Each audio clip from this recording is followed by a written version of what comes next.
تلوار لے کر کے چلے تھے، لیکن راستے میں ایک صحابی نے دیکھ لیا، ان کا ارادہ بھانپ لیا اور انہیں پھیرنے کے لیے کہا، عمر تم کہاں جا رہے ہو؟ کہا میں محمد کا آج قتل کرنے جا رہا ہوں۔ کہا ان کو بعد میں قتل کرنا، تو اپنے گھر کی خبر لے، تیری بہن اور بہن بھی تو اسی اسلام میں آئے، میرے آنے سے قبل جو تم لوگ پڑھ رہے تھے وہ کیا تھا؟ ان کی بہن کہتی ہے وہ اللہ کا کلام ہے، قرآن عظیم ہے۔ حضرت عمر نے کہا مجھے بھی پڑھ کر کے سناؤ۔ ان کو پڑھ کر کے سنایا گیا کہ عمر نے جب آنکھیں کھولی تو ان کی آنکھوں میں بہت آنسو تھے اور ان کے رخسار پر آنسو نکل کر کے بہ رہے تھے۔ یہ وہ کلام معجز ہے جو سخت دل کو بھی نرم کر دیتا ہے۔ اسی اثنا میں حضرت عمر دروازے پر آئے تو امیر حمزہ نے ان کا راستہ روک لیا، پوچھا کہ کیوں آنا ہوا، کس لیے آئے ہو؟ حضرت عمر نے کہا یہ تلوار محمد صلی اللہ علیہ وسلم کے حوالے کرنے آیا ہوں۔ حضور اکرم صلی اللہ علیہ وسلم جب قرآن پڑھنے لگے تو بے تحاشا عمر رونے لگے۔ حضرت عمر نے اسی وقت اپنی گردن حضور کے حوالے کر دی، کہا اشہد ان لا الہ الا اللہ واشہد ان محمدا رسول اللہ صلی اللہ علیہ وسلم۔ صحابہ نے اس وقت ایک بہت بلند نعرہ لگایا، پورے مکہ والوں نے اس وقت اس نعرے کی گونج سنی۔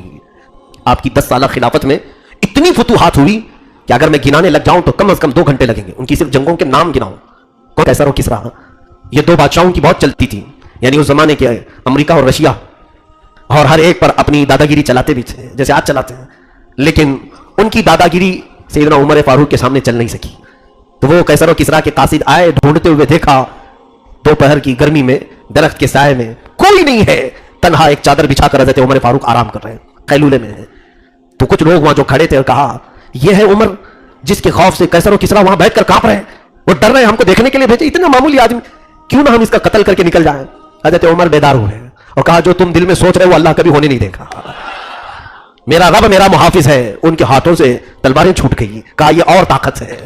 رسول کریم صلی اللہ علیہ وسلم مجلس پاک میں بیٹھے ہیں اور منکر نکیر کا ذکر چل رہا تھا، قبر میں آنے والے فرشتوں کا ذکر چل رہا تھا۔ حضور فرماتے ہیں کہ تمہارے پاس آئیں گے کہ عینانی ازرقانی، حضور نے فرمایا 2 نیلی آنکھوں والے، اور ایک حدیث میں اسودانی، بہت کالی کالی آنکھ، کالے کالے چہرے والے۔ وہ فرشتوں کی صفات حضور بیان کر رہے تھے، قبر میں جیسے ہی تم دفن کر کے اپنے مردے کو آؤ گے 2 فرشتے آئیں گے، سخت سیاہ کالا چہرہ اور نہایت ہی نیلی آنکھیں ہوں گی، دانتوں سے وہ زمین پھاڑ کر کے آئیں گے، تم سے سخت ترین سوالات کریں گے۔ بات آئی گئی ختم ہوئی۔ حضرت عمر فاروق رضی اللہ تعالیٰ عنہ کا جب وصال ہوا، آپ کا انتقال ہوا، آپ کے بیٹے عبداللہ ابن عمر یہ فرماتے ہیں اس روایت کو، کئی دنوں کے بعد میں نے اپنے ابا کو خواب میں دیکھا۔ حضرت عمر کو انہوں نے خواب میں دیکھا، کہا کہ کیسا معاملہ ہوا آپ کے ساتھ؟ کہا اللہ نے بڑی عزت بخشی ہے، رسول کے قدموں میں جو سویا ہو۔ کہا آپ نے کہا تھا کہ میں منکر نکیر کو دیکھ لوں گا، کیا وہ فرشتے آئے تھے قبر میں؟ آپ سے کچھ پوچھا انہوں نے؟ کہا ہاں بیٹا، مجھے دفن کر کے جب تم چلے گئے تو یہ 2 فرشتے آئے، نیلی آنکھوں والے کالے چہرے والے، مجھے اٹھایا۔ حضرت عمر کو اٹھایا، انہوں نے پوچھا بتا من ربو کا، تمہارا رب کون ہے؟ تو بیٹا میں نے ان سے کہا میں بعد میں بتاؤں گا، تم بتاؤ تمہارا رب کون ہے؟ حضرت عمر نے کہا میں نے ان سے خود پوچھا کہ تمہارا رب کون ہے؟ وہ روایت کے الفاظ ہیں، کہتے فنظر الی کل منہما، کہ وہ دونوں آپس میں ایک دوسرے کو دیکھنے لگے، وہ آپس میں فرشتے دیکھنے لگے کس کے پاس ہم آئے ہیں، پوری دنیا کو ہم نے سوال کیا اور یہ ہم سے پوچھ رہا ہے۔ تو ان میں سے ایک فرشتے نے کہا دوسرے سے کہ اس کو چھوڑ دو، یہ رسول اللہ کا ساتھی ہے، اس کو چھوڑ دو، یہ رسول اللہ کی محبت میں دنیا سے آیا ہے۔ تو فرشتوں نے کہا آپ سو جائیں، ہم دوسری ڈیوٹی پر جاتے ہیں۔ الحمدللہ الحمدللہ الحنان المنان الذي خلق الانسان وعلمه البيان والصلاة والسلام على رسوله سيد الانس والجان وعلى آله واصحابه ذوي الخير والاحسان، اما بعد فاعوذ بالله من الشيطان الرجيم، بسم الله الرحمن الرحيم۔ محمد رسول الله والذين معه أشداء على الكفار رحماء بينهم إلى آخر هذه الآية۔ صدق الله مولانا العظيم وبلغنا رسوله النبي الأمين المتين المختار الكريم، ونحن على ذلك لمن الشاهدين والشاكرين والحمد لله رب العالمين۔ بارگاہ رسالت معاذ صلی اللہ علیہ وسلم میں درود پاک کا ہدیہ پیش کریں۔ اللہ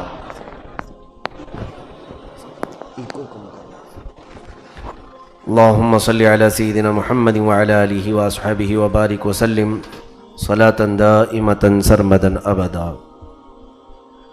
عزیزان گرامی وقار، آج کی اس محفل میں خلیفہ دوم سیدنا عمر ابن خطاب رضی اللہ تعالیٰ عنہ فاروق اعظم رضی اللہ تعالیٰ عنہ کی بارگاہ میں ہم خراج عقیدت پیش کریں گے۔ وہ عمر جس کے اعداء پہ شیدا سقر، وہ عمر جس کے اعداء پہ شیدا سقر، عز و شان عدالت پہ لاکھوں سلام، ترجمان نبی ہم زبان نبی، اس خدا دوست حضرت پہ لاکھوں سلام۔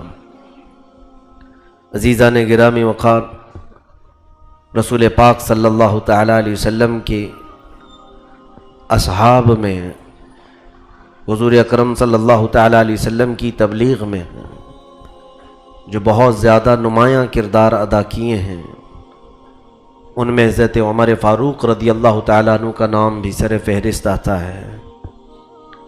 نبوت کا 7واں سال تھا جب حضرت عمر فاروق رضی اللہ تعالیٰ عنہ ایمان لائے تھے۔ شروع کے آپ کے حالات پردہ خفا میں ہیں، بچپن کے حالات کسی کتاب میں نقل نہیں ہو سکے، لیکن اتنا ضرور ہے کہ آپ قریش کے معزز خاندان سے تعلق رکھتے تھے۔ بنو عدی جو آپ کا قبیلہ تھا، یہ سفارت کے کاموں سے متعلق ان کو بہت ساری ذمہ داریاں دی گئی تھیں۔ جب کبھی عربوں میں آپس میں جنگ ہو جاتی یا آپس میں جھگڑے ہوتے تو فیصل کی حیثیت سے حضرت عمر فاروق کا خاندان وہاں پر ہوتا تھا۔ حضرت عمر فاروق رضی اللہ تعالیٰ عنہ بنو عدی میں سے تھے، جس کی وجہ سے سفارت کے کام آپ کو بھی ملے تھے، اور جس کی وجہ سے آپ دور دراز کے ملکوں کا سفر بھی کیے ہیں، شام، یمن اور اس کے علاوہ اور بھی کئی ممالک کا، کہ باہمی نزاع، باہمی جھگڑوں کو ختم کرنے کے لیے آپ ثالث کا کردار ادا فرماتے تھے۔ لیکن اسلام لانے سے قبل جو سب سے زیادہ مسلمانوں کو اذیتیں دینے والے لوگ تھے، کمزور مسلمانوں کو، جو غریب مسلمان تھے صحابہ میں، ان کو سب سے زیادہ اذیت دینے والوں میں بھی حضرت عمر کا نام آتا ہے، کہ جہاں کہیں کوئی اللہ کا نام لینے والا دکھ جاتا تو اسے مارا جاتا تھا، مکہ والے پکڑ کر کے اسے پیٹتے تھے۔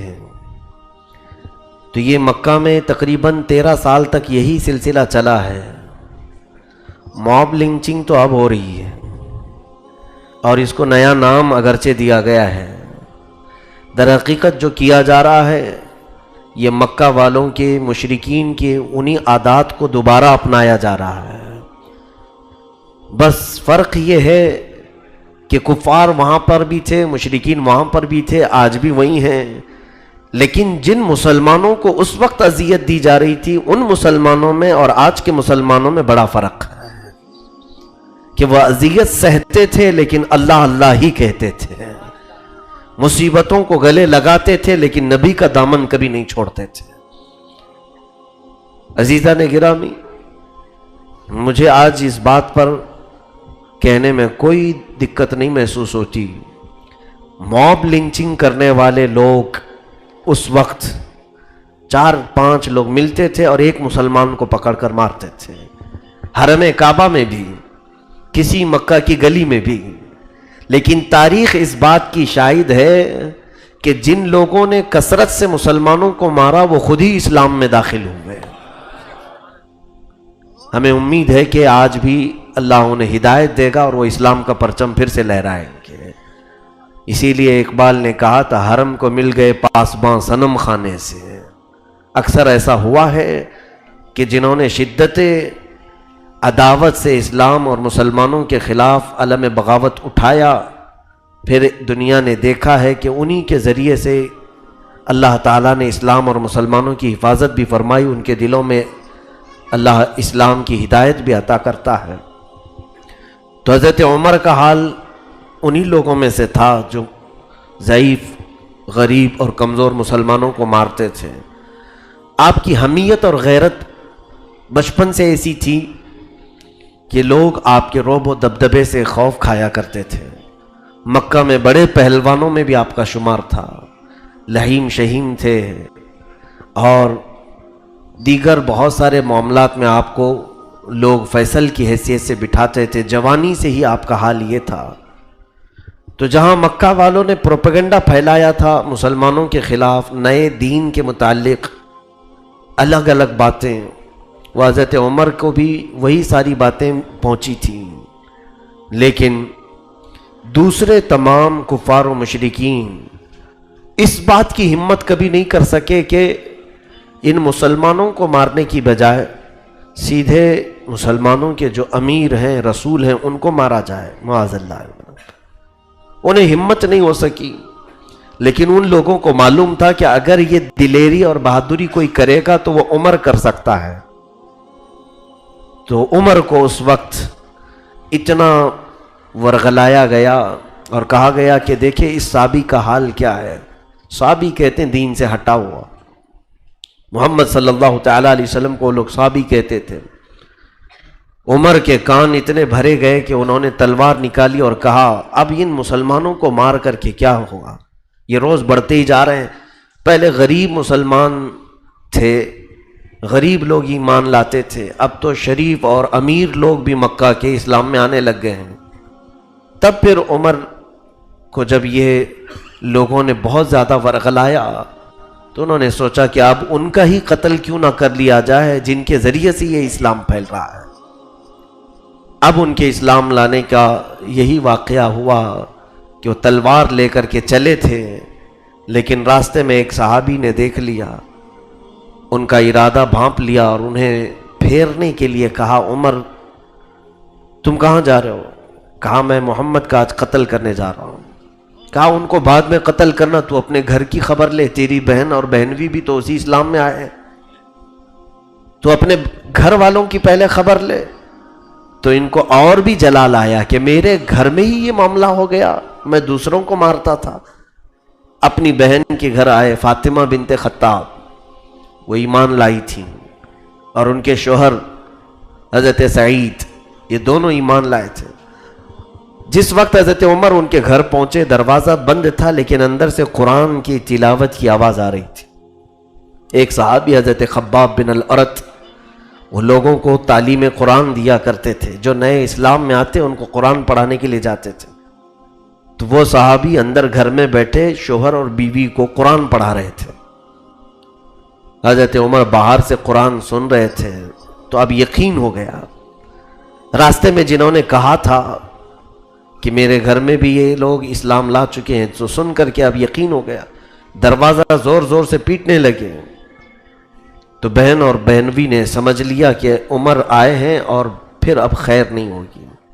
خباب بن الارت کو اندر چھپا دیا، دروازہ کھولا تو حضرت عمر جاتے ہی کچھ پوچھا نہیں، دونوں کو بے تحاشا مارنا شروع کر دیا۔ اپنے بہنوی کو بھی بہت مارا، اپنی بہن کو بھی مارا، اتنا کہ ان کی ناک پھٹ گئی، خون جاری ہو گیا، تھک گئے۔ اور ان کے اندر اپنے رشتہ داروں کی صلہ رحمی بھی بہت زیادہ تھی، وہ بہت زیادہ اپنے گھر والوں کا خیال بھی کرتے تھے۔ اپنی بہن کا یہ حال دیکھ کر ان سے رہا نہ گیا، پھر خود کو رحم آ گیا، اٹھایا ان کو اور بٹھایا۔ تھکنے کے بعد پھر پوچھتے ہیں چلو مجھے اب یقین تو ہو گیا کہ تم اسلام لا چکے ہو، محمد کے دین میں آ چکے ہو، میرے آنے سے قبل جو تم لوگ پڑھ رہے تھے وہ کیا تھا؟ ان کی بہن کہتی ہیں وہ اللہ کا کلام ہے، قرآن عظیم ہے، اس میں اللہ رب العزت نے غیب کی خبریں دی ہیں۔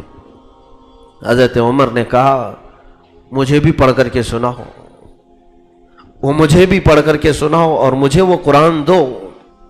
ان کی بہن نے کہا کہ تم ایمان لائے ہوئے نہیں ہو اور تمہارے ہاتھ میں میں یہ کلام کا نسخہ نہیں دوں گی، البتہ پڑھ کر کے ضرور سناؤں گی۔ ان کو پڑھ کر کے سنایا گیا۔ سورہ طٰہٰ کی شروع کی آیتیں تھیں۔ بس اللہ رب العزت جب کسی کے دل کو بدلنا ہو تو قرآن کی ایک آیت سے بدل دیتا ہے۔ جب یہ آیتیں تلاوت ہونے لگیں، حضرت خباب بن الارت اندر سے آ گئے، ان کی آواز میں غضب کی شیرینی تھی۔ قرآن انہوں نے پڑھ کر کے سنایا۔ کافی دیر تک حضرت عمر کہتے تھے کہ اور سناؤ اور سناؤ اور سناؤ، واللہ ان فی ھذا الکلام لحلاوہ، قسم خدا کی اس کلام میں ایک عجیب سی شیرنی ہے، ایک عجیب سی مٹھاس ہے۔ اس کے بعد دیکھا ان کی بہن نے فاطمہ بنت خطاب نے کہ عمر نے جب آنکھیں کھولی تو ان کی آنکھوں میں بہت آنسو تھے اور ان کے رخسار پر آنسو نکل کر کے بہہ رہے تھے. یہ وہ کلام معجز ہے جو سخت دل کو بھی نرم کر دیتا ہے. یہ اللہ کا وہ کلام ہے جس کی تاثیر ہے.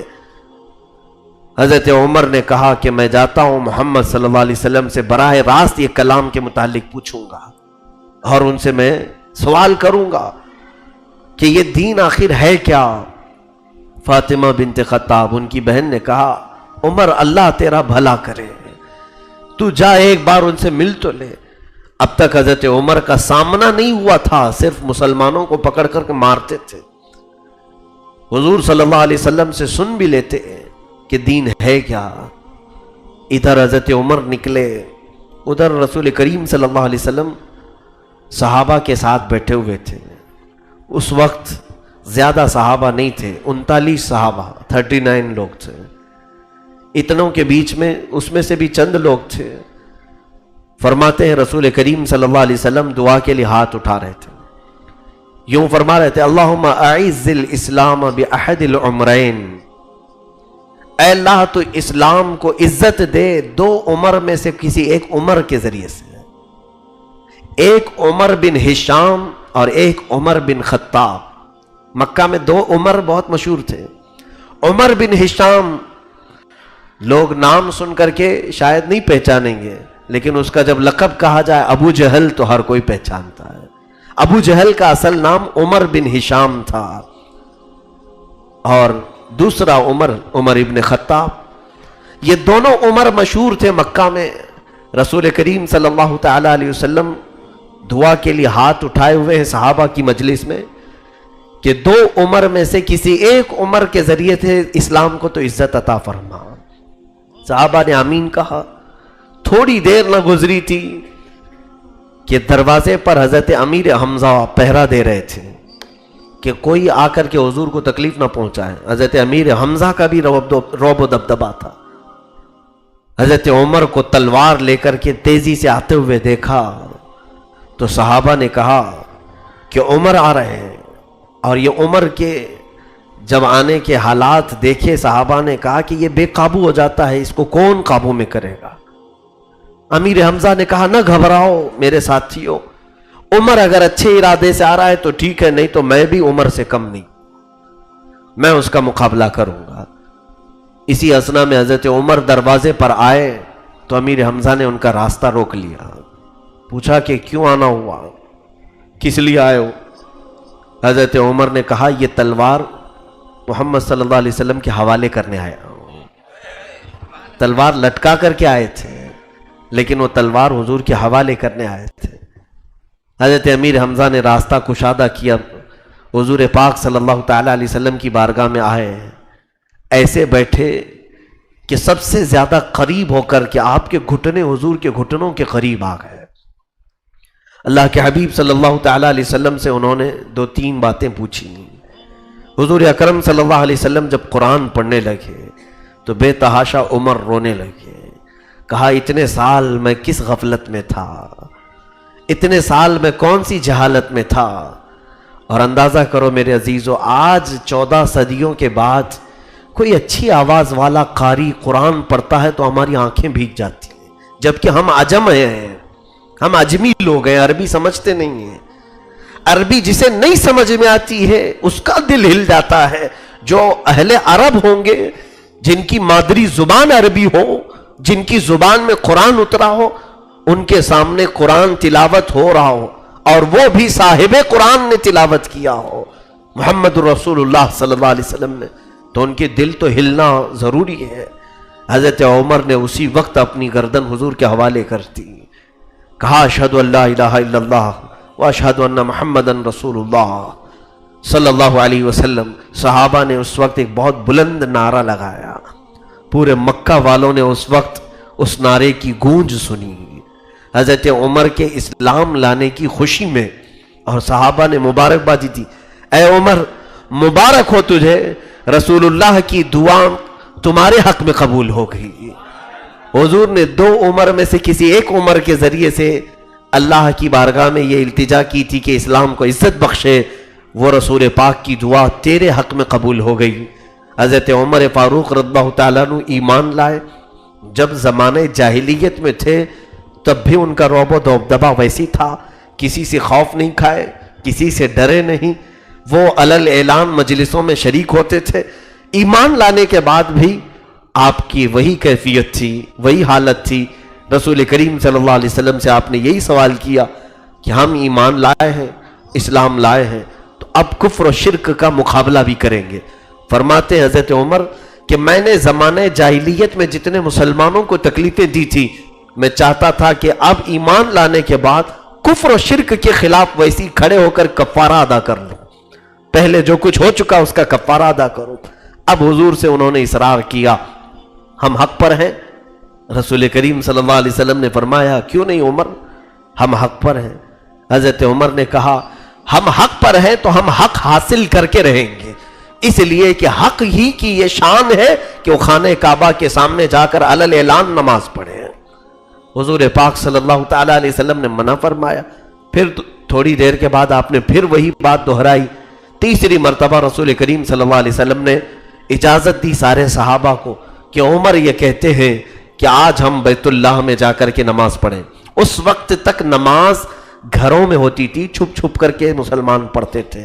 حضرت عمر 40ویں نمبر پر ایمان لائے تھے، 40ویں نمبر پر، اور جب آپ کی اصرار پر رسول کریم صلی اللہ علیہ وسلم نے صحابہ کو حکم فرمایا کہ چلو، تو 2 صفیں لگیں۔ 2 صفوں میں ایک صف میں آگے امیر حمزہ چلتے تھے، دوسری صف میں حضرت عمر چلتے تھے، اور یہ دونوں صفوں میں مسلمان چل کر خانہ کعبہ کے پاس آئے۔ سب سے پہلے حرم کعبہ میں حضرت عمر داخل ہوئے۔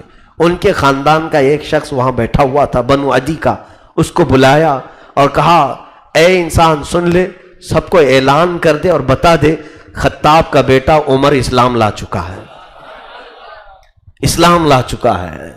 تو وہ شخص گیا اور پورے سب جگہ اعلان کیا کہ آج غضب ہو گیا کہ عمر آج ایمان لایا ہے، ایمان اسلام قبول کر چکا ہے۔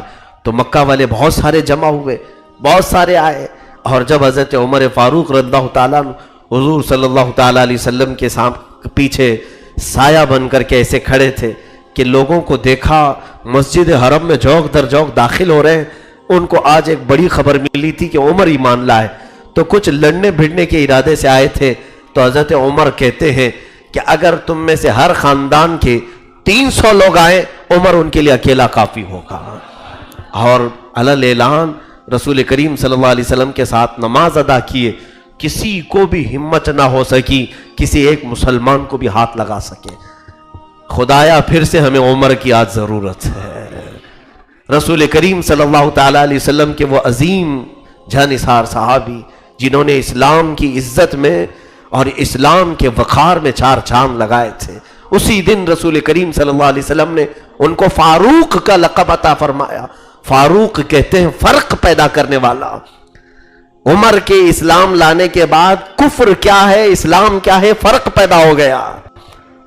انہوں نے فاروق کا لقب حاصل کیا میرے آقا کی زبان پاک سے کہ یہ ان کی وجہ سے اسلام اور کفر میں فرق پیدا ہوا، کہ پھر لوگ اسلام کو اچھی طرح سے جاننے پہچاننے لگے۔ پھر زیادہ عرصہ نہیں، حضرت عمر فاروق رضی اللہ تعالیٰ عنہ اپنی طاقت کے مطابق ہر ممکن کوشش کرتے تھے کہ کوئی اذیت مسلمانوں کو دے نہ سکے۔ اتنے دن تقریباً حضرت عمر کے ایمان لانے کے بھی 5-6 سال تک مکہ مکرمہ میں حضور صلی اللہ تعالیٰ علیہ وسلم رہے، لیکن آپ کی موجودگی میں کفار کبھی حملہ نہیں کرتے تھے، آپ کی موجودگی میں مسلمانوں کو اذیت نہیں دیتے تھے۔ پھر اندازہ کیجئے سیدنا عمر فاروق رضی اللہ تعالیٰ عنہ کی ہجرت بھی اسی شان سے ہوئی ہے، اسی شان کی ہجرت تھی۔ اللہ کے حبیب صلی اللہ تعالیٰ علیہ وسلم کو جب ہجرت کا حکم ہوا، وہ رات کے وقت ہوا تھا، اور حضور پاک صلی اللہ علیہ وسلم اس رات کو ہجرت فرمائے جب کافر آپ کے گھر کا محاصرہ کر کے کھڑے تھے آپ کا قتل کرنے کے لیے۔ ہر خاندان کا ایک آدمی باہر کھڑا تھا۔ اللہ کے حبیب صلی اللہ تعالیٰ علیہ وسلم اپنے گھر سے نکلے اور یاسین پاک کی تلاوت کرتے ہوئے کچھ کنکریاں ان کے چہروں پر ماری، سب اندھے ہو گئے، کسی کو حضور نظر نہ آئے۔ یہ ہجرت تو رسول کریم صلی اللہ تعالیٰ علیہ وسلم کی تھی.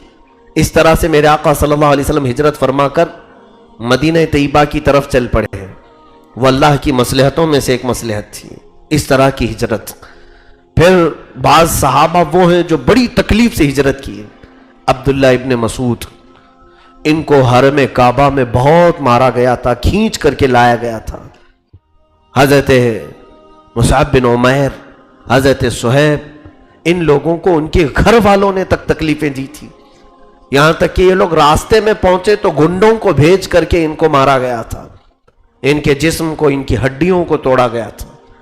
لیکن حضرت عمر فاروق جس وقت مکہ سے نکل کر کے مدینے جانے والے تھے، حضور پاک صلی اللہ تعالیٰ علیہ وسلم کے ہجرت کرنے سے چند دن پہلے ہی بعض روایت میں کہ حضور کی ہجرت کے دوسرے دن بعد ہی حضرت عمر آئے، 30 صحابہ کو بھی ساتھ میں لے لیا جو غریب صحابہ تھے، اور سیدھے حرم کعبہ میں آئے، خانہ کعبہ کا طواف کیا. پھر سارے لوگوں کو اعلان کیا. ایک شخص وہاں پر بیٹھا تھا بنو عدی کا، اس سے کہا کہ اے مکہ کے قریش خاندان سے تعلق رکھنے والے، جا پھر قریش کو اعلان کر دے کہ آج عمر بن خطاب مکہ چھوڑ کر مدینے جا رہا ہے، رسول پاک صلی اللہ تعالیٰ علیہ وسلم کے شہر ہجرت کر رہا ہوں، جاؤ سب کو اعلان کر دو. پھر اعلان ہوا، لوگ دیکھتے رہے، آپ طواف کعبہ اسی شان سے کرتے رہے. دوسرے لوگوں نے تو اپنی جائیدادیں وہاں چھوڑ دی تھیں مکہ میں. حضرت عمر نے کہا میں ایک ایک پائی یہاں سے لے کر کے جاؤں گا، میرا جو حق ہے اس پر کوئی قبضہ نہیں جما سکتا. آپ کی شان تھی یہ. قرآن نے ان کو کہا ہے اشداء علی الکفار، قرآن میں ان کی صفت آئی ہے کہ یہ کافروں پر بہت ہی شدید ہے، بہت سخت ہے، اور کوئی آپ کو ٹچ بھی نہ کر سکا. اسی شان سے آپ ہجرت کرتے ہوئے مدینے آئے. اب روایات میں ہے رسول پاک صلی اللہ تعالی علیہ وسلم سے پہلے وہ مدینہ پہنچے. حضور پاک صلی اللہ علیہ وسلم کا جب استقبال کرنے کے لیے مدینے والے کھڑے تھے تو حضرت عمر بھی استقبال والوں میں شامل تھے. 30 لوگوں کے ساتھ ہجرت کر کے حضرت عمر آئے. یہ شان عمر ابن خطاب رضی اللہ تعالیٰ عنہ کی جو تھی وہ ایمان کے اعلیٰ مقام کی وجہ سے ہے. خود رسول کریم صلی اللہ تعالیٰ علیہ وسلم ایک حدیث میں ارشاد فرماتے ہیں، بخاری شریف کی حدیث ہے، اللہ کے حبیب صلی اللہ علیہ وسلم فرماتے ہیں مجھے خواب میں کچھ لوگ پیش کیے گئے.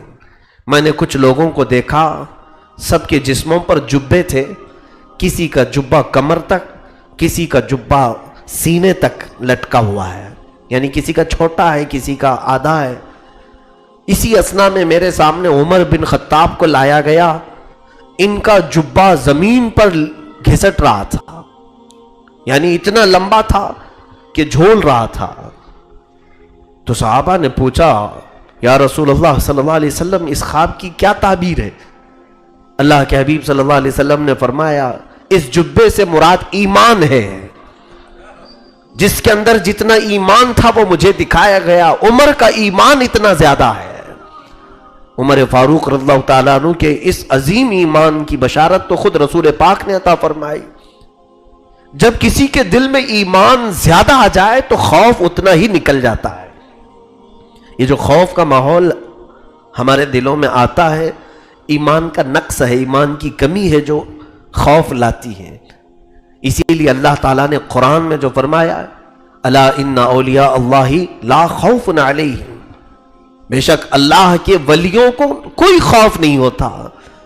خوف دنیا کا، طاقت کا، دنیا کے رعب و دبدبے کا، یہاں کی باقی چیزوں کا خوف نکل جاتا ہے. اس لیے کہ عبداللہ ابن مسعود رضی اللہ تعالیٰ عنہ سے مروی ہے، فرماتے ہیں 2 خوف کسی کے دل میں جمع نہیں ہو سکتے، ایک دنیا کا خوف اور ایک اللہ کا خوف. اگر اللہ کا خوف بس گیا ہے تو دنیا کا خوف نکلے گا، اور اگر صرف دنیا کا خوف آیا ہے تو اللہ کا خوف اس سے نکل جائے گا. اللہ کے خوف سے وہ عاری ہے. اسی لیے دنیا میں مست رہنے والا کبھی اللہ سے ڈرتا نہیں اور ہر کام کر جاتا ہے، ہر برائی کر جاتا ہے. اور اللہ سے ڈرنے والا کبھی برائی نہیں کرتا، دنیا میں ہاتھ تک نہیں لگاتا. 2 خوف ایک دل میں نہیں آتے ہیں. حضرت عمر فاروق رضی اللہ تعالیٰ عنہ کے دل میں خوف خدا بس گیا تھا، اور ایسا رچ بس گیا تھا کہ پھر ان کو کسی بھی رعب و دبدبے سے خوف نہیں آتا تھا۔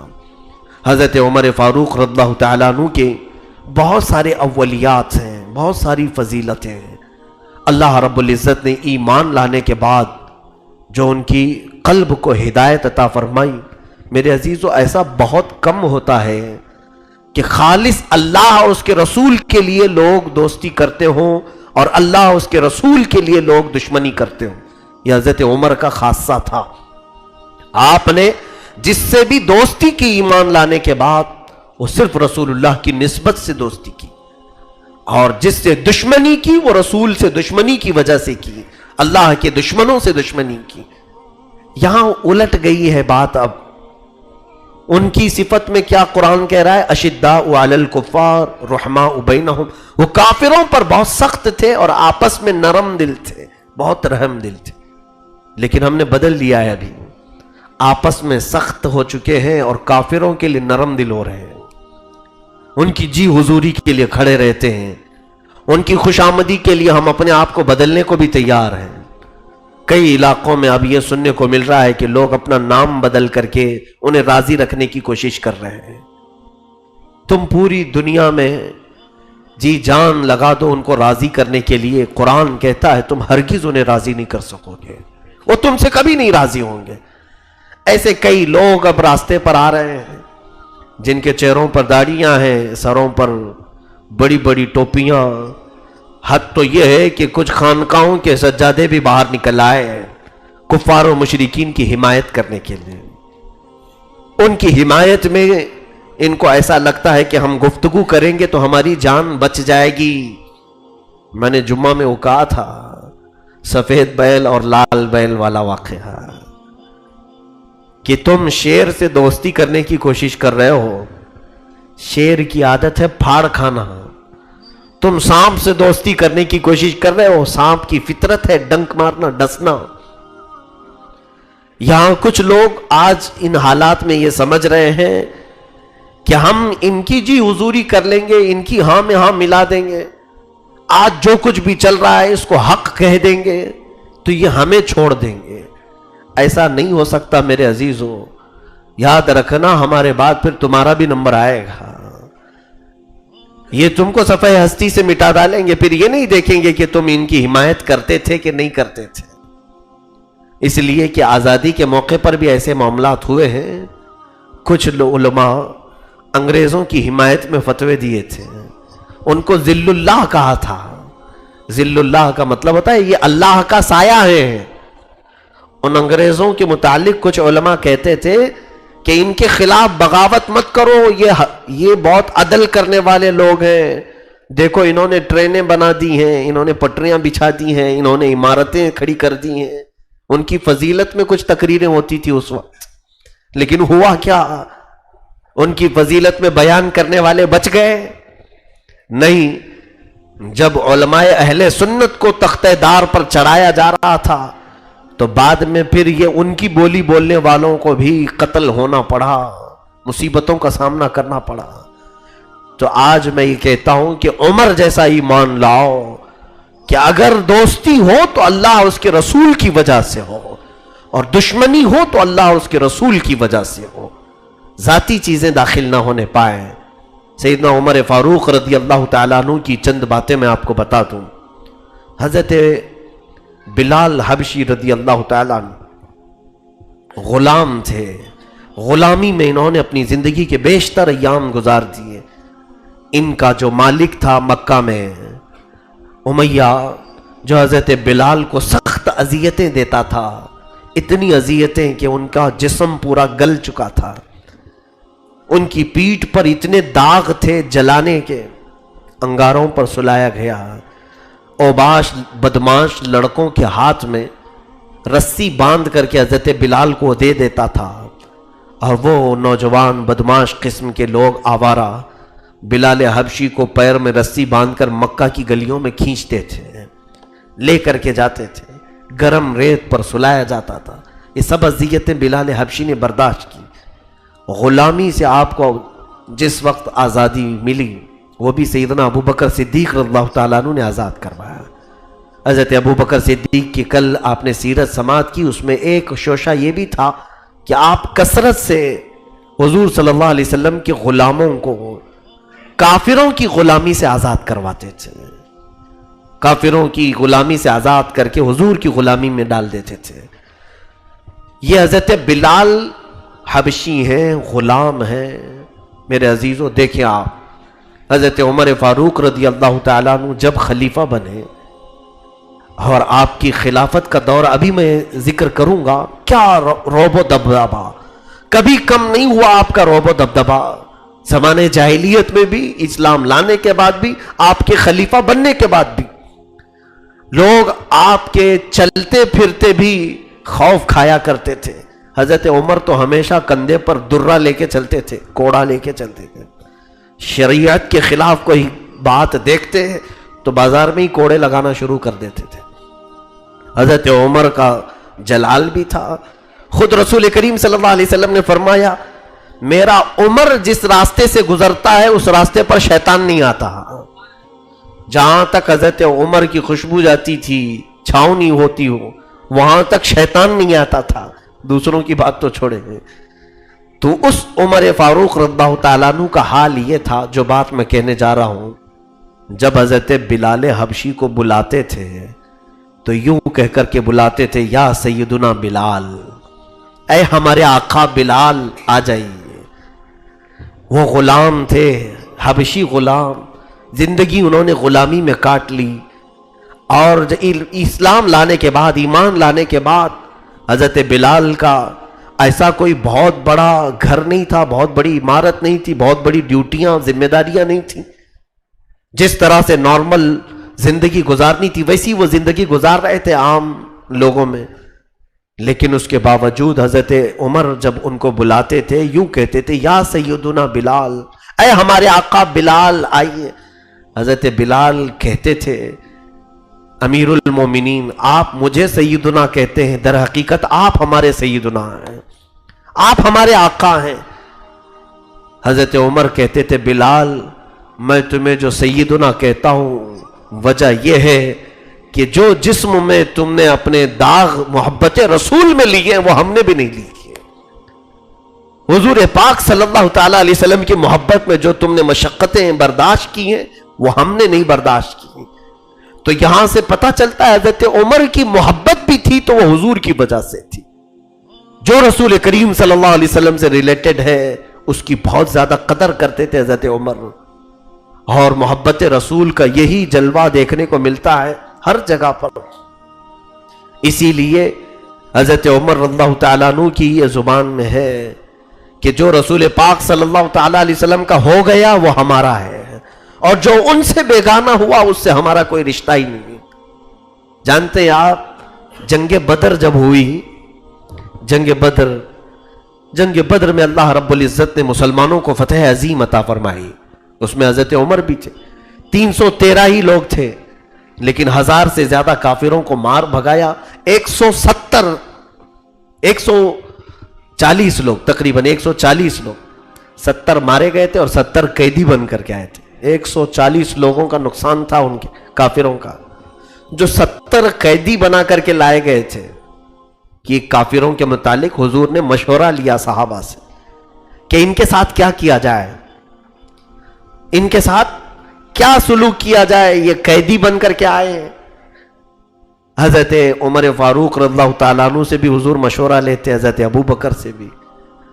حضرت عمر نے کہا، یا رسول اللہ صلی اللہ علیہ وسلم ان کو مارا جائے، ان کو ختم کر دیا جائے، ان کو جینے کا کوئی حق نہیں، کیونکہ یہ اللہ اور اس کے رسول کی دشمنی میں اتنے اڑے ہوئے تھے کہ مکہ میں انہوں نے ایک ننگا ناچ کیا ہے اور پھر ہر مسلمان کو قتل کرنے کی ان کی نیت تھی. آج ہمارے ہاتھ میں آئے، ان کو ختم کر دیا جائے، ان کو نہ چھوڑا جائے. یہ حضرت عمر کی رائے تھی.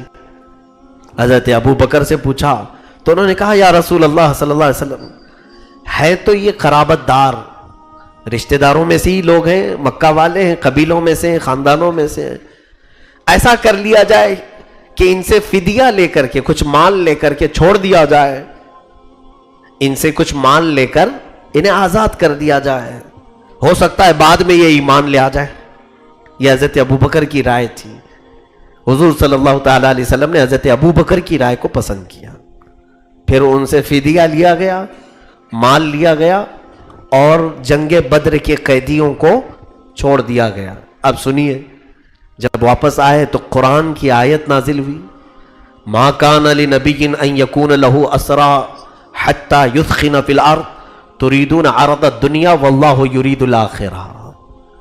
قرآن کی آیت میں یہ آ گئی بات، یہ سب معاملہ ختم ہو گیا، جنگ بدر سے واپس مدینے آئے تو اللہ نے فرمایا نبی کے لیے یہ مناسب نہیں ہے کہ وہ قیدیوں کو روک کے رکھیں، انہوں نے اللہ اس کے رسول کا نقصان کیا ہے، ہونا یہ چاہیے کہ ان کو ختم کر دیا جائے، اور تم لوگ دنیا کا مال دیکھ رہے ہو اور اللہ آخرت کی مال کو دیکھتا ہے، واللہ یرید الاخرہ، اللہ آخرت کو دیکھ رہا ہے، تمہارے لیے آخرت بہتر ہے۔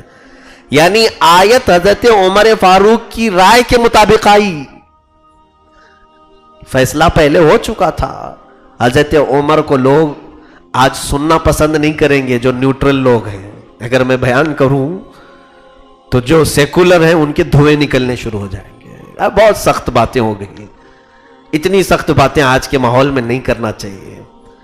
بہت سارے لوگ ہمیں مشورہ دیں گے، حالات نہیں دیکھتے رہے مولانا صاحب، آپ اتنی سخت باتیں کر رہے ہیں۔ اگر حضرت عمر کے یہ حالات نہیں ہوتے تو میں کبھی نہیں بات کرتا، اور حضرت عمر کی بات کرنے میں ہمیں خوف بھی نہیں رکھنا چاہیے، کیونکہ حضرت عمر کی مثال ہم لوگ تو بیان کرتے ہی کرتے ہیں، جن کو آج ہندوستان فخر کے ساتھ ہر جگہ پر، ہر نوٹ پر رکھتا ہے۔ گاندھی جی کی لکھی ہوئی باتوں میں بھی یہ ہے، کہا کہ میں کچھ ہی لوگوں سے امپریس ہوں پوری دنیا میں، اس میں سے ایک عمر ابن خطاب ہے۔ تو وہ لوگ جب یہ بات کہہ سکتے ہیں حضرت عمر کی، تو مسلمان ہونے کے ناطے حضرت عمر کا ذکر کرنے میں خوف کس بات کا ہے؟ الحمدللہ یہ ہمارے اجداد میں سے ہیں، ہمارے سلف صالحین میں سے ہیں، ہم ان کا ذکر نہ کریں تو کیا پہاڑی چوہوں کا ذکر کریں گے؟ سیدنا عمر فاروق رضی اللہ تعالیٰ عنہ، آپ کی رائے اکثر قرآن کے مطابق آئی ہے، اور قرآن کی آیتیں آپ کی رائے کے مطابق نازل ہوئی۔ یہ ایک موقع نہیں ہے، کئی موقع ایسے ہیں۔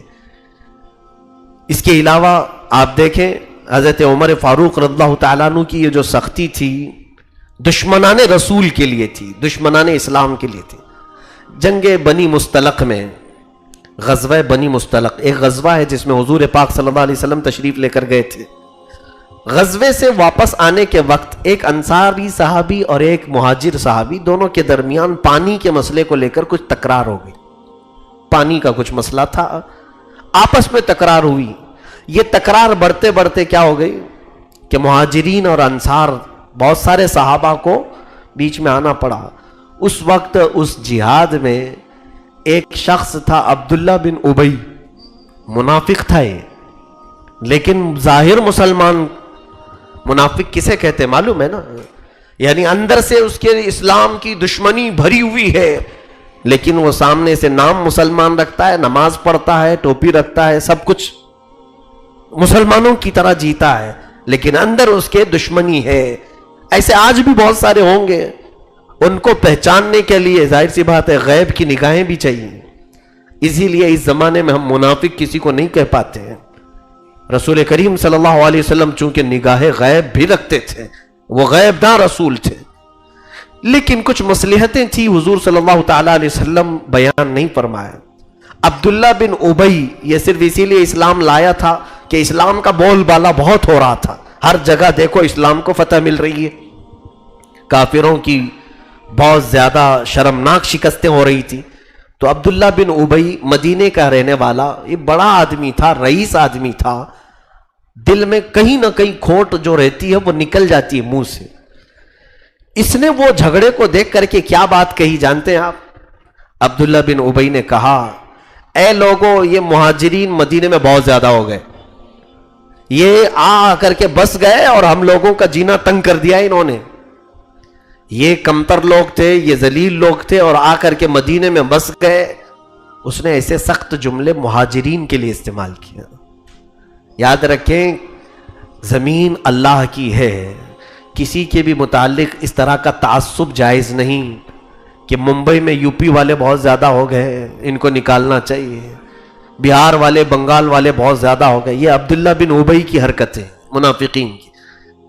زمین تمہاری نہیں ہے، اللہ کی زمین ہے، ہر ایک کو حق ہے انسان کو، ہم اپنی زمین میں جہاں چاہے رہیں، اللہ کی دی ہوئی زمین ہے.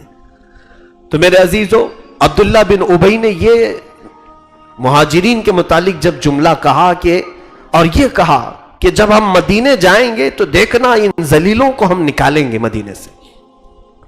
لَيُخْرِجَنَّ الْأَعَزُّ مِنْهَا الْأَذَلُّ. اس نے کہا ہم عزت والے لوگ ہیں، مدینے کے رہنے والے، یہ مہاجرین جتنے بھی مائگریٹ کر کے آئے ہیں، ہجرت کر کے آئے، سب کو ہم نکالیں گے. حضرت عمر کو وہ جملہ سنائی دے دیا، اتنا تیش میں آئے ہیں، اتنے جلال میں آئے.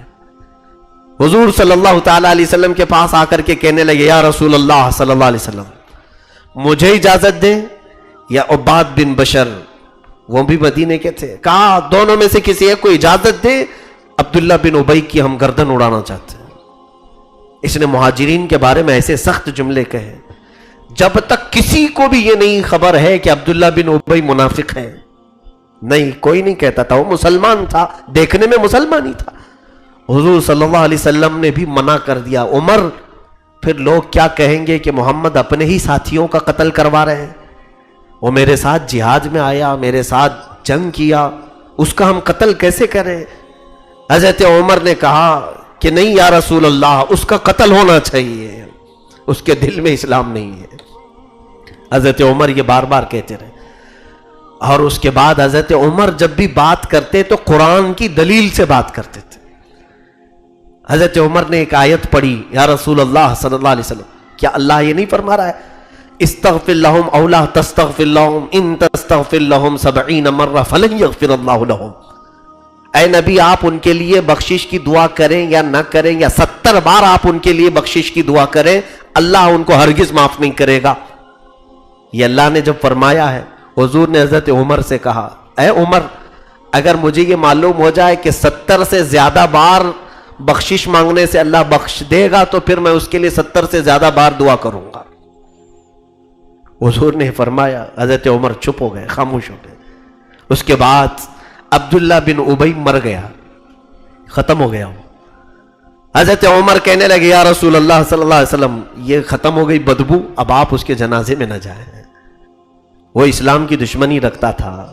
حضور صلی اللہ علیہ وسلم نے فرمایا نہیں، میں اس کے جنازے میں بھی شریک ہوں گا، آپ اس کی نماز جنازہ پڑھائیے. حضرت عمر کے دل میں نہیں تھا. جنازہ ہو گیا. اس کے بعد قرآن کی آیت آئی، وَلَا تُصَلِّ عَلَىٰ أَحَدٍ مِّنْهُمْ مَاتَ أَبَدًا وَلَا تَقُمْ عَلَىٰ قَبْرِهِ. اے رسول، ان میں سے جب کوئی مر جائے تو آپ اس کی جنازہ نہ پڑھے اور کبھی ان کی قبروں کے پاس بھی نہ کھڑے ہوں. حضور صلی اللہ تعالی علیہ وسلم نے فرمایا عمر، جو تم کہتے تھے وہی اللہ فرما رہا ہے. اسی لیے حضرت عمر کو ایک لقب دیا گیا الموافق رأیہ للوحی والکتاب. ان کی رائے ہمیشہ ایسی ہوتی تھی کہ اللہ کی کلام سے، کتاب اللہ سے اس کی موافقت ہو جاتی تھی. اللہ تعالیٰ عمر کی رائے کے مطابق کئی آیتیں نازل فرمایا ہے. یہ ایک موقع ہے. اس کے علاوہ اور بھی کئی معاملات ہیں جہاں حضرت عمر فاروق رضی اللہ تعالیٰ عنہ نے کہا، جیسے ازواج مطہرات، حضور صلی اللہ تعالیٰ علیہ وسلم کی بیویاں. صحابہ حضور کے گھروں میں جایا آیا کرتے تھے، کوئی بھی چیز. حضرت عمر کی غیرت الگ تھی، آپ کا مزاج الگ تھا. کہا حضور کی بیویاں عام بیویوں کی طرح نہیں ہیں، حضور کی ازواج مطہرات عام عورتوں کی طرح نہیں ہیں، ہماری سب کی عورتوں کی طرح کچھ تو خصوصیات ہونا چاہیے. تو حضرت عمر نے کہا میرا دل یہ چاہتا ہے کہ اے صحابہ، حضور کی ازواج مطہرات کے ساتھ اس طرح بلا روک ٹوک گھروں میں آیا جایا نہ کرو. وہ رسول پاک کی ہم فراش ہیں، رسول کریم صلی اللہ علیہ وسلم کی گھر والیاں ہیں. کوئی حکم ایسا نہیں تھا، لیکن حضرت عمر کا خیال ایسا تھا. اسی رات کو اللہ نے آیت نازل فرمائی، وَإِذَا سَأَلْتُمُوهُنَّ مَتَاعًا فَاسْأَلُوهُنَّ مِنْ وَرَاءِ حِجَابٍ. اے ایمان والو، جب تم نبی کی بیویوں سے کوئی چیز مانگو بھی تو پردے کے پیچھے سے مانگو. اور پھر اللہ نے قرآن میں آیت نازل فرمائی, یا نساء النبی لستن کاحد من النساء, اے نبی کی بیویوں تم عام عورتوں کی طرح نہیں ہو. حضرت عمر یہی کہتے تھے اور قرآن کی آیت آ گئی. اور اس کے بعد ایک دو نہیں میرے عزیزوں, کئی معاملات میں سیدنا عمر ابن خطاب رضی اللہ تعالیٰ عنہ کی رائے قرآن کے موافق رہی. اس لیے رسول کریم صلی اللہ تعالیٰ علیہ وسلم ہر مشورے میں حضرت عمر کو ساتھ رکھا کرتے تھے. بہت سارے معاملات میں آپ سے پوچھا کرتے تھے. اور لوگ ان کی سختی کو بیان کر رہے ہیں, آج کہہ رہے ہیں کہ وہ بہت زیادہ سخت تھے.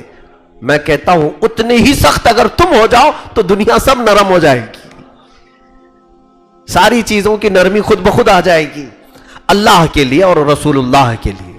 یہ معیار ہونا چاہیے. اب میں آپ کو ایک اور ایسی بات بتاتا ہوں جو ہم سب سے جلدی نہیں ہو پائے گا, ہم سب سے ایسا نہیں ہو پاتا ہے. لمبی حدیث ہے, اس کو میں نے تفسیر میں کئی مرتبہ عرض کیا ہے. آج حضرت عمر فاروق کی مجلس ہے اس لیے عرض کر رہا ہوں.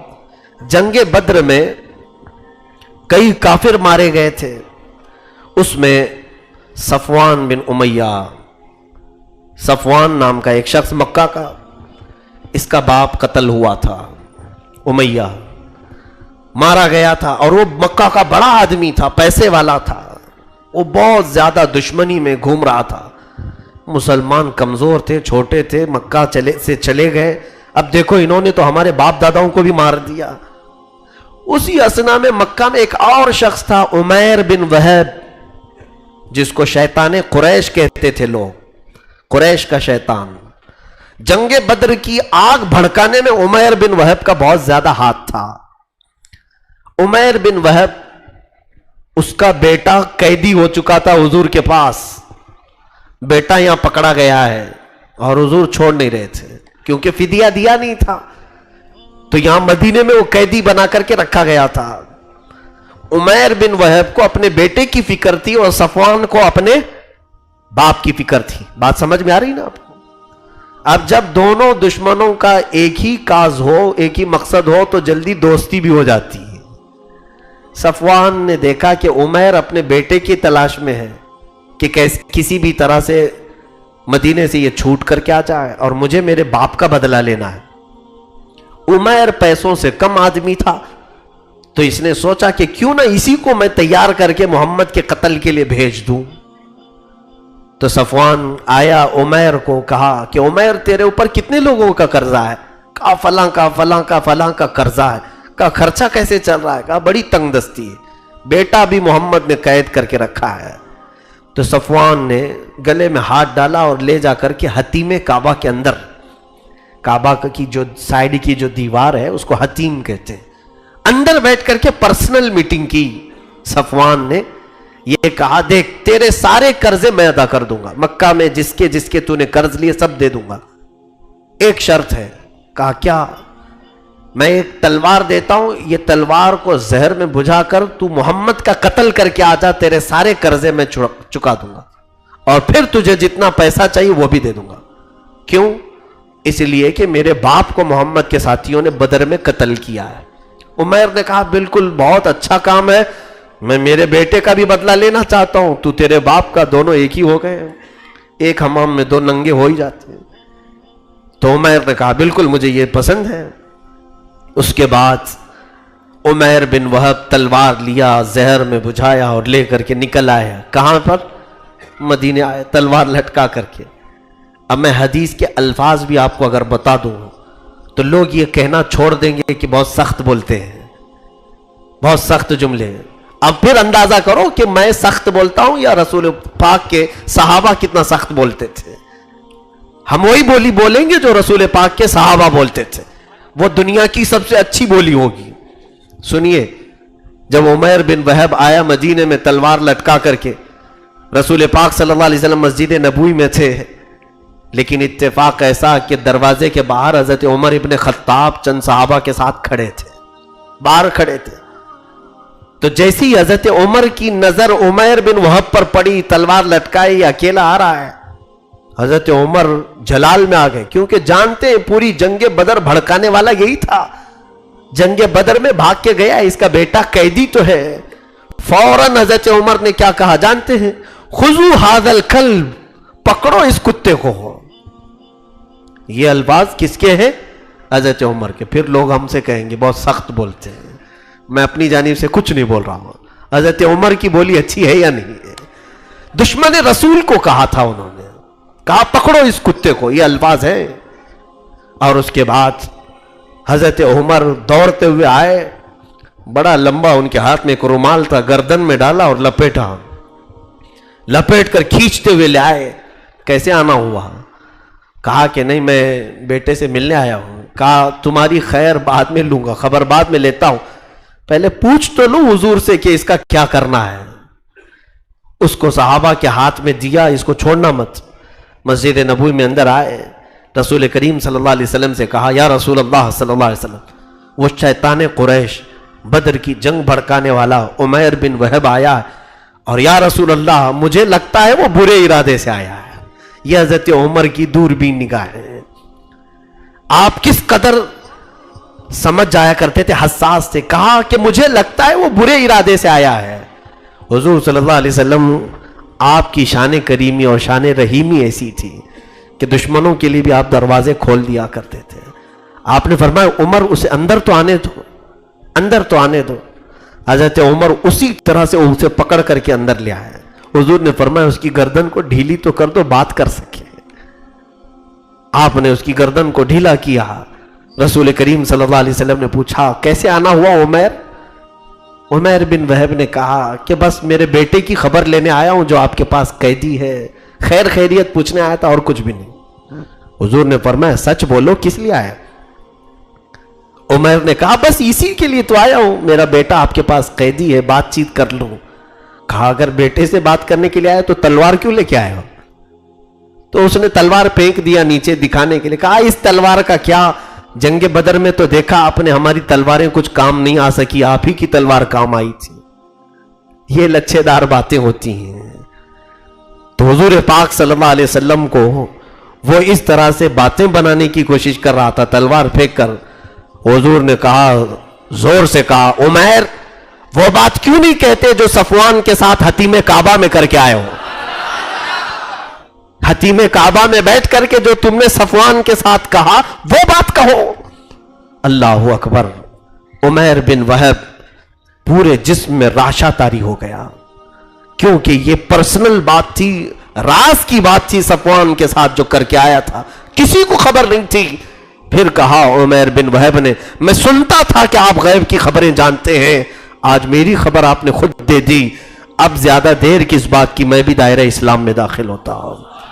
انہوں نے کلمہ پڑھا, اسلام لا ہے. دیکھیں یہ سچویشن میں بتانا چاہتا ہوں. عمیر بن وہب حضور صلی اللہ علیہ وسلم کی بارگاہ میں کلمہ شہادت پڑھ کر ایمان لائے, باہر مسجد نبوی کے آئے. حضرت عمر اب وہ گمچھا نہیں, اپنا ہاتھ ان کے گلے میں ڈال کر آئے, گلے میں ہاتھ ڈال کر باہر لائے, اور دیگر ساتھیوں سے کہتے ہیں واللہ انی لخنزیر احب الی, قسم خدا کی پہلے مجھے خنزیر اس سے اچھا لگتا تھا. خنزیر برا جانور, یہ بھی لفظ ہے حضرت عمر کے. خنزیر مجھے اس سے اچھا لگتا تھا کیونکہ یہ دشمن رسول تھا, لیکن اے لوگوں سنو, واللہ الان احب الی من بعض ولدی, اب مجھے یہ میرے اپنے بیٹوں سے زیادہ محبوب لگتا ہے, کیونکہ اس نے اپنے زبان سے کلمہ توحید جو پڑھا. عزیزان گرامی یہ سچویشن بہت ہی اہم ہوتی ہے کہ کسی سے دشمنی اس لیے کی جائے کہ وہ رسول کا دشمن ہو, اور کسی سے محبت اس لیے کی جائے کہ وہ اللہ کے نبی کا دوست ہے. یہ حضرت عمر کا خاصہ ہے, ایسا سب کے اندر آئے گا نہیں. یہ بولنا بہت آسان ہے, یہاں تو حال ایسا ہے برائیاں چھوڑنے والے کو بھی پتہ نہیں کتنی بار ہم اوپر سے نیچے دیکھتے رہتے, کیوں آیا یہ مسجد میں؟ ارے یہ چرسی تھا, یہ نشے والا تھا, جواری تھا, یہ کیسے آ گیا مسجد میں؟ اتنا اس کو گھور گھور کر کے دیکھیں کہ وہ پھر سے بھاگ جائے, نہیں آنا چاہتا. عزیزان گرامی یہ فکر بدل ڈالو, نفرت انسان سے نہیں اس کی برائیوں سے کرو, اور جس وقت وہ برائیاں چلی جائیں وہ تمہارا اپنا بھائی ہے, اسے قریب لانے کی کوشش کرو, اسے محبتیں دو, اسے پیار دو. رسول کریم صلی اللہ تعالی علیہ وسلم کے پاس جتنے صحابہ آئے، انہوں نے جب برائیاں چھوڑی، حضور نے ان کے بچپن کی اور پرانی برائیاں یاد دلانے کے لیے بھی منع فرمایا. فرمایا کوئی اپنے زمانے جاہلیت کی خرابیوں کا ذکر تک نہ کرے کہ فلاں یہ کرتے تھے، فلاں یہ کرتے تھے. عزیزان گرامی، آج بھی ہم صحابہ کی سیرت میں یہ نہیں بیان کرتے تھے کہ کون کس نے عورتوں کو کیا کیا کیا، شراب کس نے کیا کیا بیچی اور کتنا پیا.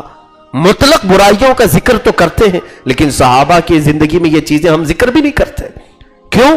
اسلام جب آ جاتا ہے، توبہ جب ہو جاتی ہے تو ماقبل کو سب ختم کر دیتی ہے. یہ حضرت عمر کی زندگی سے سیکھو. آج یہاں فکر بدلنے کی ضرورت ہے. بعض لوگوں کی سختیوں کی وجہ سے لوگ اندر نہیں آتے، بعض لوگوں کی سختیوں کی وجہ سے دائرہ اسلام میں لوگ نہیں آتے. یا فکر تبدیل کرو محبتوں کے ساتھ. ہاں دشمنی ہو تو ان برائیوں سے دشمنی ہو. لوگ مجھے بھی یہ تانا دیتے ہیں کہ ان کے پاس بہت سارے چرسی لوگ ہوتے ہیں، مفتی صاحب کے پاس، اور بہت سارے جواری لوگ ہی گھومتے رہتے ہیں ان کے ساتھ. میں نے کسی صاحب سے کہا بھی تھا کہ ہاں ڈاکٹر ہمیشہ مریضوں کے ساتھ ہی ہوتا ہے، اور مریض ڈاکٹر کے پاس نہ جائیں تو اچھے لوگ کاہے کے لیے آئیں گے. میرے عزیزوں، ہمارا مقصد صرف یہ ہے کہ ہو سکتا ہے وہ چند ساعتیں، چند لمحے ہمارے ساتھ بیٹھے تو اللہ ان کے دل میں بھی اصلاح کی توفیق عطا کر دے، ہدایت مل جائے. باقی اگر ہم کو آپ یہ دیکھ رہے ہیں کہ میں بھی ان کی طرح بن گیا تو آپ ضرور ڈانٹیں کہ چرسیوں کے ساتھ یہ بھی چرسی ہو گیا، تو پھر آپ روکیں ضرور، آپ منع ضرور کریں کہ ان کے اخلاق تمہارے اندر آ رہے ہیں. اگر نہیں آ رہے میرے اندر اور میں کوشش کر رہا ہوں تو یہ سنت مصطفیٰ ہے، صحابہ کی سنت کریمہ ہے. عزیزان گرامی، حضرت عمر فاروق رضی اللہ تعالیٰ عنہ نے ایک معیار عطا کیا ہے، الحب فی اللہ والبغض فی اللہ. اللہ کے لیے محبت، اللہ کے لیے دشمنی. آج کبھی آپ نے یہاں پر محسوس کیا اس منبر سے کہ کسی کو ٹارگٹ کر کے ہم بیان کر رہے ہوں، کسی کا نام لے کر کے بیان کر رہے ہوں کہ محلے میں فلاں بن فلاں، فلاں کا بیٹا ایسا کرتا ہے؟ کبھی ہم کو یہ ضرورت نہیں ہوئی. ہم نے برائیوں کا ذکر کیا ہے، ہم نے بے حیائیوں کا ذکر کیا. ہم دشمن انہی برائیوں کے ہیں. بلکہ بعض صحابہ فرماتے ہیں جو برائیوں میں مبتلا ہو گئے ان سے اور زیادہ تم ہمدردی کا احساس کرو کہ وہ دوزخ میں جانے والے لوگ ہیں. کیا تم اپنے بھائی کو دوزخ میں گرتا ہوا دیکھنا پسند کرو گے؟ اگر تمہارے دل میں محبت ہے تو اس کے ساتھ ہمدردی کا اظہار کرو، اسے نکالنے میں ہر ممکن کوشش کرو، ہر ممکن کوشش کرو. یہی صوفیاء اکرام کا مذہب تھا، یہی اولیاء کاملین کا مذہب تھا. ارے میاں رسول کریم صلی اللہ علیہ وسلم کے پاس ایسے بھی لوگ آئے کہ حضور سے آ کر کے شرط رکھی، میں ایمان تو لاؤں گا لیکن 5 وقت کی نمازیں نہیں پڑھوں گا، پوری نہیں پڑھوں گا، 3 خالی پڑھوں گا. حضور نے وہ بھی منظور کر لیا، ٹھیک ہے آ تو جاؤ، 3 ہی پڑھ لینا، آ تو جاؤ. یہ بھی ہے. لیکن وہ آئے حضور پاک صلی اللہ علیہ وسلم کے پاس. یہ اختیار ہمیں نہیں ہے. آپ یہ مت سمجھنا کوئی ایک نماز پڑھنے کے لیے آ رہا ہے تو آپ بھی اس کو 4 معاف کر دیں گے. وہ حضور شارع اسلام تھے، بانی اسلام ہے، اختیارات مصطفیٰ تھے. حضور نے انہیں اجازت تو دی کہ آ تو جاؤ، تم 3 ہی ضرور پڑھنا. لیکن تاریخ میں موجود ہے وہ اسلام لائے اس شرط پر کہ 3 پڑھوں گا، لیکن 3 پڑھا کبھی نہیں، 5 ہی پڑھتے رہے. کیوں؟ اس لیے کہ جس وقت محبت رسول آ جاتی ہے دل میں، پھر ایک محبت کرنے والے کو ایک ایسے گوارا ہو کہ محبوب 5 پڑھ رہا ہو اور محب 3 کیسے پڑھے گا. ادائیں خود بخود منتقل ہو جاتی ہیں. اسی لیے عزیزان گرامی، سختی برائیوں کے ساتھ کریں اور ان لوگوں کو کسی بھی طرح سے مجال دیں، یعنی میدان دیں کہ لوگ اصلاح کی طرف آئیں، ہدایت کی طرف آئیں. عزیزان گرامی، وقال سیدنا عمر ابن خطاب رضی اللہ تعالیٰ عنہ کی یہ جو خاصیت ہے یہ مجھے سب سے عزیز لگتی ہے، بہت پیاری ہے، کہ دشمنان رسول کے ساتھ شدت کا برتاؤ، سختی کا برتاؤ.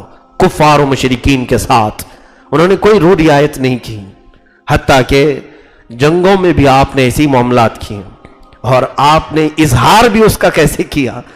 دیکھیں آپ کی خلافت میں کتنی فتوحات ہوئی ہیں اس کا اندازہ بھی مشکل ہے. آپ کی 10 سالہ خلافت میں اتنی فتوحات ہوئی کہ اگر میں گنانے لگ جاؤں تو کم از کم 2 گھنٹے لگیں گے. ان کی صرف جنگوں کے نام گناؤں. کون؟ قیصر و کسریٰ. یہ 2 بادشاہوں کی بہت چلتی تھی.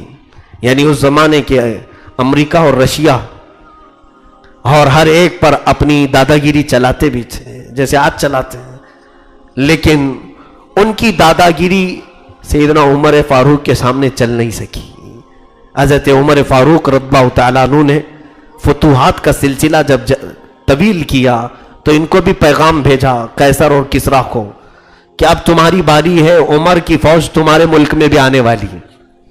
پہلے تو وہ لوگ کہتے تھے مذاق ہے یہ، کہاں مدینے کے چند لوگ کہاں قیصر و کسریٰ کی بات کرتے ہیں. دنیا بھر کا سونا اکٹھا کر کے وہ کرسیاں بنائے تھے. قیصر و کسریٰ کے دربار میں بیٹھنے والے وزیروں کی کرسیاں سونے کی بن جاتی تھیں. تو پھر کتنا مال جمع کیا تھا انہوں نے. جب آپ نے خط بھیجا تو انہوں نے مذاق سمجھا. پھر چند دنوں کے بعد آس پاس کے علاقے فتح ہونے لگے تو لگا کہیں بات میں دم تو ہے، قریب ہی پھٹک رہا ہے، عمر کی فنین ہوتا ہے. تو اس نے کہا ٹھیک ہے یہ نیا ورڈ ہے، امیر المومنین ہوتا ہے تو اس کا محل کہاں ہے. پھر انہوں نے ہنس دیا، کہا ان کا محل بھی نہیں ہوتا ہے. اسلام میں یہ چیز رکھی نہیں گئی تھی، ان کا محل بھی نہیں ہوتا. پھر ان لوگوں نے پوچھا کہ ٹھیک ہے محل بھی نہیں ہوتا تو رہتا کہاں ہے. تو صحابہ نے کہا دیکھو مسجد نبوی کے آگے جنت البقیع کے پاس ایک پیلو کا درخت ہے، اس درخت کی چھاؤں میں سو رہا ہوگا دوپہر کے وقت. یہ وقت کے امیر المومنین کا پتہ بتا رہے لوگ. تو وہ قیصر و کسریٰ کے قاصد آئے، ڈھونڈتے ہوئے دیکھا دوپہر کی گرمی میں درخت کے سائے میں کوئی نہیں ہے، تنہا ایک چادر بچھا کر حضرت عمر فاروق آرام کر رہے ہیں، قیلولے میں ہیں. تو کچھ لوگ وہاں جو کھڑے تھے اور کہا یہ ہے عمر جس کے خوف سے قیصر و کسریٰ وہاں بیٹھ کر کانپ رہے ہیں، وہ ڈر رہے ہیں، ہم کو دیکھنے کے لیے بھیجے. اتنا معمولی آدمی، کیوں نہ ہم اس کا قتل کر کے نکل جائیں. حضرت عمر بیدار ہوئے اور کہا جو تم دل میں سوچ رہے وہ اللہ کبھی ہونے نہیں دے گا. میرا رب میرا محافظ ہے. ان کے ہاتھوں سے تلواریں چھوٹ گئی. کہا یہ اور طاقت ہے، یہ کوئی اور طاقت ہے. اور اس کے بعد جا کر قیصر و کسریٰ کو انہوں نے بتایا بھی کہ ایسے ایسے وہ رہتا ہے. حضرت عمر نے کہا جاؤ تمہارے بادشاہوں کو یہ پیغام دو کہ عمر کو ڈر اس لیے نہیں ہے کہ ہم نے غریبوں کے خون پر کرسی نہیں بچھائی، اللہ اس کے رسول کی محبت نے ہم کو اس مقام پر پہنچایا ہے، اور تمہارے بادشاہوں نے ظلم و زیادتی سے اپنی کرسی بچھائی ہے. اور وہ ڈرتے ہی رہیں گے، آگے پیچھے 10 گاڑیاں لے کے چلیں گے ہی نا، کیونکہ ڈر ہے، خوف ہے. آج بھی دیکھیں کھلے عام نہیں آ سکیں گے، ساری سیکورٹی کے ساتھ ہی آنا پڑے گا، کیونکہ مار دیں گے. اتنی مندی جو کر کے رکھے ہو، لوگوں کو محتاج بنا کر کے رکھے ہو، لوگ غیظ و غضب میں آ جائیں گے، دامن پکڑ لیں گے. ڈر ہے حکما کو. عدل کرنے والا خوف کس بات کا کرے گا؟ ارے عدل کرنے والے کے لیے لوگ اپنی پلکیں بچھاتے ہیں، لوگ اس کے لیے دعائیں کیا کرتے ہیں، لوگ اس کے لیے عزت و آبرو کی دعائیں کرتے ہیں. دیکھو آپ نے ترکی میں ہوا بھی تھا، اس وقت کے زعیم اور لیڈر کو فوج نے بغاوت کی تو وہاں کی رعایا سڑکوں پر آ گئی اور راستوں پر سو گئے، اور فوج سے کہا اگر ہمارے لیڈر کے خلاف تم نے بغاوت کی ہے تو ٹینک پہلے ہمارے اوپر چلاؤ، بعد میں اس اسلام کے عظیم لیڈر پر. قوم آ جائے گی. کیوں؟ عدل و انصاف اگر ان کے ساتھ کرتے ہو، کیونکہ اللہ رب العزت نے تمہیں اگر بادشاہت دی ہے، حکومت دی ہے، تخت عطا کیا ہے تو عدل و انصاف کا ہاتھ نہ چھوڑو. وہ حضرت عمر جیسی عدالت دنیا میں کوئی نظیر بھی نہیں لا سکتا اس. خیر قیصر اور کسریٰ کے پاس پہنچ بھی گئی حضرت عمر کی فوج، اور قیصر اور کسریٰ کو بھاگنے پر مجبور بھی کیا. سارے ملک فتح بھی ہوئے، ایران اسلام میں آیا، روم اسلام میں آیا. ایک بہت نکتے کی بات میں بتاتا ہوں، ایران میں آج سب سے زیادہ شیعہ ہے، بلکہ ان کا جو نیشنل ریلیجن ہے وہ بھی شیعہ ہے. اسلام تو بتاتے ہیں لیکن شیعہ ہیں. اور وہاں کے شیعہ علماء جو سب سے زیادہ اگر دشمنی کرتے ہیں تو حضرت ابو بکر اور حضرت عمر سے.